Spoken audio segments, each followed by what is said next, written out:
Hello everyone, welcome to nine star academy. आज के इस वीडियो में हम लोग बात करने वाले हैं एक ऐसी स्कॉलरशिप जिसके बारे में मैं ऑलरेडी आपको एक से दो बार बता चुका हूं, लेकिन अगेन इसके बारे में वीडियो बनाना जरूरी है क्योंकि ये स्कॉलरशिप आप लोगों को फाइनेंशियली काफी ज्यादा सपोर्ट करने वाली है। क्योंकि यहाँ पर जो अमाउंट डिसाइड किया गया है, आपको 2 लाख रुपए मिलने वाले हैं अगर आप इस स्कॉलरशिप के लिए सेलेक्ट होते हो तो। ठीक है, स्कॉलरशिप का नाम क्या है, एलिजिबिलिटी क्या है, क्या क्या कंडीशंस होने वाली हैं, और अगर आप लोग इसके लिए अप्लाई करते हो तो कंप्लीट प्रोसेस क्या होने वाला है उसके लिए मैं यहाँ पर बात करने वाला हूँ। ठीक है, तो थोड़ा सा पेशेंस रखते हुए इस वीडियो को लास्ट तक देख लेना। वीडियो ज्यादा लंबा नहीं होगा, 10 से 15 मिनट में मैं सारी चीजें आपको एक्सप्लेन कर दूंगा। ठीक है, तो फटाफट एक बार आप लोग स्क्रीन पर आ जाइए और अभी हम बात करते हैं इस स्कॉलरशिप के बारे में। ठीक है, स्कॉलरशिप का नाम क्या है, रिलायंस फाउंडेशन स्कॉलरशिप। ऑलरेडी मैं इसके लिए आपको बता चुका हूँ। ठीक है, लेकिन अगेन यहाँ पर वीडियो लाने का पर्पज सिर्फ ये है, अगर कोई भी बच्चा अभी तक इस स्कॉलरशिप के लिए अप्लाई नहीं किया है तो वो स्कॉलरशिप के लिए अप्लाई कर ले, क्योंकि इसका जो लास्ट डेट है वो अभी जस्ट आपको पता चल जाएगा कि कब तक आप इसके लिए रजिस्ट्रेशन कर सकते हो। ठीक है, तो रिलायंस की तरफ से स्कॉलरशिप है और इसी तरीके से बहुत सारी स्कॉलरशिप्स आपको मिल रही होती हैं,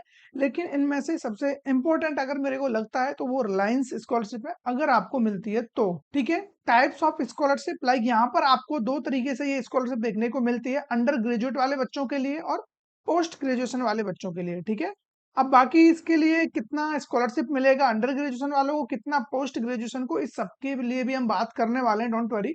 ठीक है, तो अगर आप अंडर ग्रेजुएशन में हो और पोस्ट ग्रेजुएशन में हो, एक चीज याद रखना, ओनली फर्स्ट ईयर वाले बच्चों के लिए एप्लीकेबल है।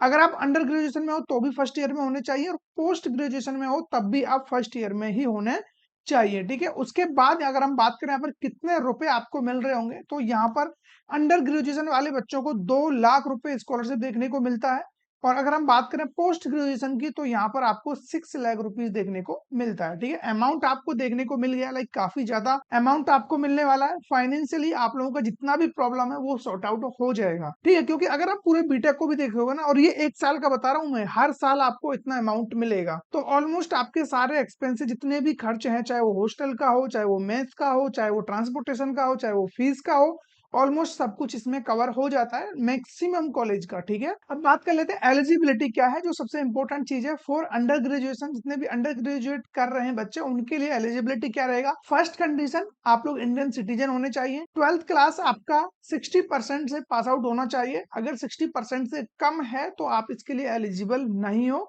इस बात को समझ लेना। ठीक है, और अगेन जैसा कि मैंने बता दिया था, currently enrolled in the first year student only. ठीक है, तो ये फर्स्ट ईयर वाले बच्चों के लिए है। एकेडमिक ईयर 2025-26 में जिन बच्चों ने एडमिशन लिया है इस बार, सिर्फ वही बच्चे इसके लिए पार्टिसिपेट करेंगे, और वो भी रेगुलर फुल टाइम डिग्री। ठीक है, ये नहीं है कि आपने ऑनलाइन मोड में या फिर इस तरीके से कर रहे हो तो वो उसके लिए आप एप्लीकेबल नहीं होंगे। फुल टाइम और रेगुलर मोड में ही आपको होना पड़ेगा। ठीक है, उसके अलावा हम बात करें student having house hold income, आपका पूरा फैमिली इनकम कितना होना चाहिए। 15 लाख रुपए है तो भी इसके लिए आप एलिजिबल हो, अप्लाई कर सकते हो। लेकिन अगर मैं बात करूं प्रेफरेंस की, तो वो उन बच्चों को दिया जाएगा जिनका फैमिली इनकम 2.5 लाख या उससे कम है। ठीक है, अगर आपका फैमिली इनकम 2.5 से ज्यादा है तो जो आपका प्रायोरिटी है वो थोड़ा सा कम हो जाएगा, क्योंकि यहाँ पर सबसे पहले उन्हीं बच्चों को टारगेट किया जाएगा, 2.5 वालों को। जब ये ओवर हो जाएंगे तो बाद में 2.5 से ज्यादा वाले बच्चों को यहाँ पर चांस दिया जाएगा। तो आप मान के चलिए एलिजिबिलिटी के लिए चाहे इन्होंने 15 लाख दे रखा हो, लेकिन अगर आपका 2.5 से ज्यादा है तो आपके चांसेस बिल्कुल ना के बराबर है। मैं एकदम क्लियर बता देता हूँ, क्योंकि बहुत सारे बच्चे हैं, स्पेशली मैं बात करूँ जो थोड़ा सा बैकवर्ड एरिया है, वहां पर फैमिली इनकम, अगर आप उनके इनकम सर्टिफिकेट में देखोगे, रियल में चाहे वो जितना भी कमा रहे हो उससे मतलब नहीं है, लेकिन अगर आप उनका जो सर्टिफिकेट वो बनवाते हैं, सर्टिफिकेट में देखोगे तो उनका मुश्किल से 60, 70, 80 हजार रुपए ही उनके सर्टिफिकेट में देखने को मिलता है, और ये चीज आपको ऑलरेडी पता होगा। ठीक है, तो यहाँ पर 2.5 लाख पर ही ओवर हो जाएगा, उससे ज्यादा फैमिली इनकम है तो अप्लाई ना करो तब भी चलेगा, और कर लेते हो तो कोई बड़ी बात नहीं है, कोई इसका चार्ज नहीं है, फ्री ऑफ कॉस्ट है बिल्कुल एकदम से। ठीक है, हाँ, बाकी लास्ट और जो इंपॉर्टेंट कंडीशन है वो है aptitude test is mandatory. Like ये एक एप्टीट्यूड टेस्ट कराते हैं। अब एप्टीट्यूड टेस्ट में क्या होगा, किस तरीके से होगा, वो सारी चीजें अभी मैं आपको आगे बता दूंगा। ठीक है, तो इस वीडियो में थोड़ा सा बने रहना, सारी चीजें स्मूथली समझ में आ जाएंगी। एप्टीट्यूड टेस्ट को सुनकर के इतना कंफ्यूज मत होना कि ये कैसे निकलेगा, क्या है, बहुत आसान है, और मैं इसके कुछ ट्रिक्स भी आपको बताने वाला हूँ किस तरीके से आप इसको निकाल सकते हो। ठीक है, उसके बाद हम बात करें पोस्ट ग्रेजुएशन वाले बच्चों के लिए, तो ऑलमोस्ट सिमिलर है, इंडियन सिटीजन होने चाहिए। अगर आप लोगों ने मतलब पीजी में आप जा रहे हो पोस्ट ग्रेजुएशन में, तो गेट का एग्जाम दिया है, तो अगर उसमें तो 550 से लेकर के 1000 मार्क्स आपके आने चाहिए, ठीक है। अगर आपने गेट का एग्जाम नहीं दिया है, तो जो भी अंडर ग्रेजुएशन आपने किया है उसमें आपका सीजीपीए 7.5 या उससे ऊपर होना चाहिए, ठीक है। बाकी कौन कौन से कोर्सेज हैं, कंप्यूटर साइंस हो गया, artificial intelligence, mathematics and computing, electrical और electronics engineering, chemical engineering, mechanical engineering, ठीक है, सारे ब्रांच है ऑलमोस्ट यहाँ पर। रिन्यूएबल एंड न्यू एनर्जी और material science and engineering and life science, तो ऑलमोस्ट सारे ब्रांच यहाँ पर आ चुके हैं। एप्टीट्यूड टेस्ट इज मैंडेटरी, यहाँ भी आपको देना ही पड़ेगा। एप्टीट्यूड टेस्ट के बिना ये लोग आपको एलिजिबल नहीं रखेंगे, ठीक है। अब बात करें हम इसके लिए कौन बच्चा एलिजिबल नहीं है, ऐसे कौन से स्टूडेंट है जो इसमें पार्टिसिपेट नहीं कर सकते। तो पहली बात मैंने आपको ऑलरेडी बता दिया था कि ओनली फर्स्ट ईयर वाले बच्चे ही इसके लिए अप्लाई कर सकते हैं। तो जितने भी स्टूडेंट सेकंड ईयर या उससे हायर मतलब क्लासेस में हैं या जिसमें भी हो, तो वो बच्चे इसके लिए एलिजिबल नहीं है, ठीक है। ओनली फर्स्ट ईयर वाले बच्चे ही इसके लिए पार्टिसिपेट करेंगे। Student pursuing there degree through online, ठीक है, रिमोट या डिस्टेंस और any other non regular modes. अगर आप रेगुलर नहीं हो, रिमोट, ऑनलाइन, डिस्टेंस, ठीक, इस तरीके से आपने अगर डिग्री किया है, तो आप इसके लिए एलिजिबल नहीं है, चाहे वो ग्रेजुएशन हो या अंडर ग्रेजुएशन हो। स्टूडेंट परस्यूइंग 2 ईयर और 6 ईयर डिग्री प्रोग्राम, जो बच्चे लाइक 2 और 6 ईयर वाले प्रोग्राम में एनरोल किए हैं वो भी एलिजिबल नहीं है। ये किसके लिए है, ओनली 3 और 4 ईयर वाले बच्चों के लिए, ठीक है। तो ये बच्चे इसके लिए एलिजिबल है, बाकी बच्चे पार्टिसिपेट नहीं कर पाएंगे। इवन 5 ईयर वाले बच्चे भी पार्टिसिपेट कर सकते हैं, ठीक है। हाँ, और बाकी 2 और 6 ईयर वाले बच्चे नहीं कर पाएंगे। Students who do not answer the mandatory aptitude test, aptitude test अगर आप क्लियर नहीं कर पाते हो या टेस्ट नहीं देते हो, तब भी आप इसके लिए एलिजिबल नहीं हो। तो एकदम सिंपल रूल है, कुछ खास नहीं है। हाँ, लास्ट डेट ये सबसे इंपॉर्टेंट चीज है, क्योंकि डेट अगर मिस हो गया तो फिर कुछ भी नहीं है। अप्लाई करने के लिए जो लास्ट डेट होने वाला है वो है आपके लिए यहाँ पर 4 अक्टूबर 2025। तो अभी आपके पास टाइम है, विद इन टाइम आप यहाँ पर रजिस्ट्रेशन कर लेना। इसीलिए मैं बार बार आपके सामने आ रहा हूँ, ताकि कोई भी बच्चा यहाँ पर ना छूटे, ठीक है। क्योंकि आपको अमाउंट पता है, इतना कम अमाउंट नहीं है, ठीक है। 2 लाख रुपीज आपको यहाँ पर देखने को मिल रहे हैं। अंडर ग्रेजुएशन में, पोस्ट ग्रेजुएशन में 6 लाख रुपीज आपको देखने को मिल रहे हैं, तो इससे ज्यादा और क्या ही चाहिए। अगर आप सेलेक्ट हो जाते हो तो आपका ये मान के चलो पूरा 4 साल या 5 साल जो भी कोर्स है आपका तो एकदम स्मूथली चलने वाला है। मजे ही मजे में, आपको घर से 1 रुपया लेने की जरूरत नहीं है, सब कुछ इन्हीं के खर्च पर ही आपका निपट जाएगा, ठीक है। बहुत अमाउंट होता है यार, 2 लाख रुपए कम नहीं है, समझो बात को, ठीक है। जिन कॉलेजों की फीस 1,20,000, 30,000 या 1.5 लाख रुपए है, तो उनका तो ऑलमोस्ट 2 लाख में मैक्सिमम चीजें निपट जाएंगी। थोड़ा बहुत ही उनको अपने से घर से यानी कि लेना पड़ेगा, ठीक है। हाँ, इंपोर्टेंट डॉक्यूमेंट्स क्या होने वाले हैं, डॉक्यूमेंट्स सबसे ज्यादा जरूरी चीज है, क्योंकि अगर डॉक्यूमेंट्स प्रॉपर वे में आप नहीं देते हो तो फिर प्रॉब्लम क्रिएट होगी, ठीक है। तो सबसे फर्स्ट डॉक्यूमेंट्स आपका पासपोर्ट साइज का फोटोग्राफ, ठीक है, ये आपको देना ही होगा। उसके अलावा और क्या क्या डॉक्यूमेंट्स आपके यहाँ पर लगने वाले हैं, एड्रेस प्रूफ में आप दे सकते हो, जो भी परमानेंट एड्रेस है आपका, आधार वगैरह जो देना है दे सकते हो, ठीक है। उसके अलावा मार्कशीट ऑफ क्लास 10th और 12th की मार्कशीट आपको देनी होगी। बोनाफाइड, ठीक है। अब ये bonafide student certificate from the current college institute of enrollment, मतलब आपने जब एडमिशन लिया होगा तो आपको एक एनरोलमेंट लेटर मिलता है, जो भी है वो बोनाफाइड स्टूडेंट सर्टिफिकेट होता है, वो आपको यहाँ पर देना होगा। उसके अलावा ऑफिशियल डिसेबिलिटी, अगर आपको डिसेबिलिटी है 40% या उससे ज्यादा, यानी कि आप विकलांग कैटेगरी में आ रहे हो, तो जो भी रिलेवेंट गवर्नमेंट अथॉरिटी है उससे आपका साइन होकर के एक सर्टिफिकेट बनता है, वो आपका होना चाहिए, ठीक है। अगर है तो नहीं है तो कोई प्रॉब्लम ही नहीं है। फैमिली इनकम प्रूफ आपको देना होगा, जो भी आपका फैमिली इनकम है। अब वो क्या क्या दे सकते हो, आपके पास अगर ग्राम पंचायत, वार्ड काउंसलर, ठीक है, sarpanch, income proof issued by SDM, DM, CO, tehsildar, किसी से भी इश्यूड करके आपने सर्टिफिकेट बनवा रखा है, इनकम सर्टिफिकेट, तो वो भी आपको यहाँ पर देना पड़ेगा, ठीक है। इसके अलावा और कुछ खास डॉक्यूमेंट्स नहीं है, एक इनकम सर्टिफिकेट, आपका वो पैन कार्ड और लगाना होगा, ठीक है। पैन कार्ड के साथ आपका एक बैंक का पासबुक, बस ये डॉक्यूमेंट्स है। उसके लिए मैं आगे अभी बात कर लूंगा। क्या ये स्कॉलरशिप रिन्यूएबल है? बिल्कुल हाँ। ये स्कॉलरशिप अगर आप एक बार इस टेस्ट को निकाल देते हो तो मल्टीपल टाइम्स, यानी कि जब तक आपका कोर्स चलेगा तब तक आप इसके लिए एलिजिबल रहोगे और ये आपको मिलता रहेगा, ठीक है। अब हम बात कर लेते हैं क्या क्या चीजें कवर इसमें आप कर रहे होंगे। ट्यूशन फीस आपका इसमें कवर होता है, ठीक है। ट्यूशन फीस के अलावा और क्या क्या चीजें हैं जो कि आप स्क्रीन पर देख सकते हो, आपका hostel fees, tuition fees, laptop purchase, laptop वगैरह आप बाय कर रहे हो तो उसका भी यहाँ पर आप यूज कर सकते हो इन पैसों, एकेडमिक बुक्स एंड कोर्सेज, तो यहाँ आप उन पैसों को खर्च कर सकते हो। बाकी ये तो बोलने के लिए, आपको जहां करना है करिए, वो सीधा आपके अकाउंट में आएगा, ठीक है। इस चीज के लिए आप बिल्कुल भी निश्चिंत रहिए, 1% भी परेशान होने की जरूरत नहीं है। Should I have my on bank account, क्या बैंक अकाउंट स्टूडेंट का होना कंपलसरी है? यस, स्टूडेंट का ही होना जरूरी है। It is mandatory to have your own bank account, ठीक है। आपका लाइक कोई भी पेरेंट्स या फैमिली मेंबर का है तो वो आर नॉट एक्सेप्टेड, ठीक है, तो वो एक्सेप्ट नहीं होगा। इस बात को आप लोग समझ लेना। और बैंक अकाउंट का केवाईसी वगैरह प्रॉपर वे में होना चाहिए, एक्टिव एक्टिव मोड में आपका बैंक अकाउंट होना चाहिए, ताकि उसमें पेमेंट आने में कोई प्रॉब्लम ना आए, ठीक है।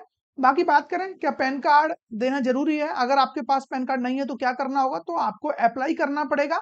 और कब तक आपको देना है, यहाँ पर 15 तक आपको पैन कार्ड यहाँ पर अपलोड करना होगा। बाकी लास्ट डेट इसका 4 है, ठीक है। तो पैन कार्ड के लिए आपको कुछ टाइम यहाँ पर और दिया जा रहा है, तो विद इन टाइम आप लोग यहाँ पर कर लेना, ठीक है। Is in instant e PAN card acceptable? Instant pan card क्या होता है? ई पैन कार्ड बेसिकली आप वेबसाइट पे जा करके खुद से अप्लाई करके और तुरंत आपको पैन कार्ड जनरेट होके मिल जाता है, तो वो भी एप्लीकेबल है। अगर आप अप्लाई नहीं कर पा रहे हो, या आपके पास टाइम नहीं है, या साइट नहीं चल रही, जो भी दिक्कतें आ रही हैं साइबर कैफे की तरफ या ई मित्र वाले के पास, तो आप खुद से भी अपना ई पैन कार्ड जनरेट कर सकते हो और वो यहाँ पर एक्सेप्ट हो जाएगा, ठीक है। अगर आप माइनर हो, मान लो अभी 18 ईयर आपका नहीं हुआ है, बिलो द 18 ईयर हो आप, तो क्या करना है, तब भी क्या मैंडेटरी होगा? बिल्कुल मैंडेटरी होगा। Yes, it is mandatory. You can apply for a minor pan card, ठीक है। जो माइनर पैन कार्ड होता है उसमें आपका फोटो वगैरह नहीं आता है, लेकिन तब भी आपको माइनर पैन कार्ड अप्लाई करके यहाँ पर लगाना होगा। पैन कार्ड देना मैंडेटरी है, इस बात को समझ लीजिए। क्योंकि देखो, स्कॉलरशिप के लिए मैं आकर के बता दूं कि बस एक रिलायंस की तरफ से स्कॉलरशिप है, उसमें अप्लाई कर लेना, 2 लाख रुपए मिलेगा,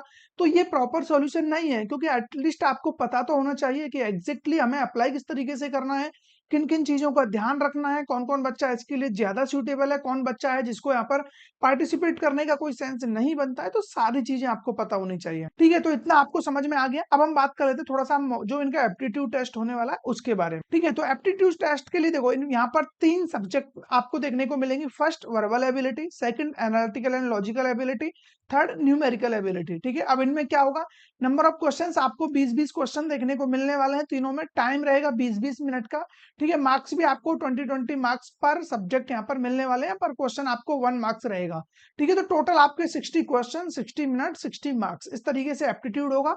और यहाँ पर लाइक अब देख भी सकते हो, टाइम वगैरह सब कुछ आपको यहाँ पर बता दिया है। और हाँ, कुछ बच्चे ऐसे हैं लाइक जो डिसेबिलिटी वगैरह जिनको, उनको थोड़ा सा टाइम यहाँ पर एक्स्ट्रा दे दिया जाता है, एक्स्ट्रा 10 मिनट पर सेक्शन, यानी कि उनको 90 मिनट मिल जाएगा टोटल। हाँ, उसके अलावा यहाँ पर मैं बात करूं, do I have to pay the fee take the aptitude test? क्या एप्टीट्यूड टेस्ट देने के लिए हमें कुछ पेमेंट करना होगा? बिल्कुल नहीं। अगर कोई आपसे पेमेंट वगैरह मांग रहा है वेबसाइट पर, तो समझ जाना वो फर्जी वेबसाइट है। फ्री ऑफ कॉस्ट आपको सब कुछ यहाँ पर होने वाला है, ठीक है। बाकी लिंक मैं डिस्क्रिप्शन में डाल दूंगा, जहां से आपको अप्लाई करना होगा, तो ज्यादा टेंशन लेने की जरूरत आपको नहीं पड़ेगी, ठीक है। और बाकी एक आपको यहाँ पर मॉक टेस्ट भी देखने को मिलेगा 1 वीक एगो, ठीक है। 1 वीक बिफोर आपको एक टेस्ट देखने को मिलेगा, जिससे आपको पूरा जो इनका वेबसाइट का इंटरफेस है, वो सारी चीजें आपको समझ में आ जाएगा। पोर्टल को आप अच्छी तरीके से भली भांति जान चुके होंगे, तो एग्जाम देने में जो एक्चुअल एप्टीट्यूड होगा उसमें उतना प्रॉब्लम नहीं होगा। और वैसे भी मैं आपको एक हिंट दे दूं, चैट जीपीटी इनके ऑलमोस्ट सारे क्वेश्चंस का आंसर करेक्ट वे में दे देता है। अब वो आपके ऊपर डिपेंड करता है कि आपको किस तरीके से एप्टीट्यूड निकालना है, ठीक है।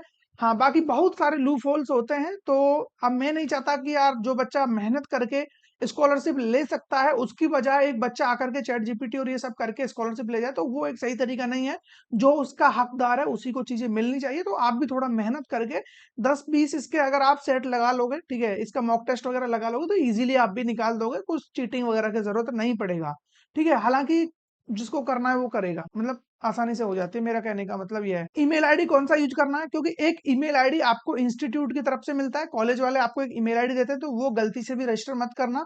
आपको अपना पर्सनल ईमेल आईडी यूज करना है, ठीक है। इस बात को समझ लेना, इसीलिए मैं आपको पहले ही बता दे रहा हूँ। ये चीजें शायद आपको कोई ना बताए। स्कॉलरशिप के लिए बहुत सारे लोग बता देंगे कि यहाँ पे अप्लाई करो, लेकिन जो चीजें मैं बता रहा हूँ ये शायद कोई ना बताएगा, ठीक है। इसके अलावा कुछ ज्यादा है नहीं इसमें बताने को, ठीक है। इसके अलावा जो भी चीजें हैं मैंने आपको बता दिया है। अगर इसके अलावा आपके माइंड में कोई भी डाउट आता है, किसी भी तरीके का कंफ्यूजन अभी भी है, कमेंट बॉक्स आपके लिए हमेशा की तरह ओपन है, वहां पर आकर के आप अपना क्वेश्चन पूछ सकते हो। विद इन टाइम उसका आंसर आपको मिल जाएगा, ठीक है।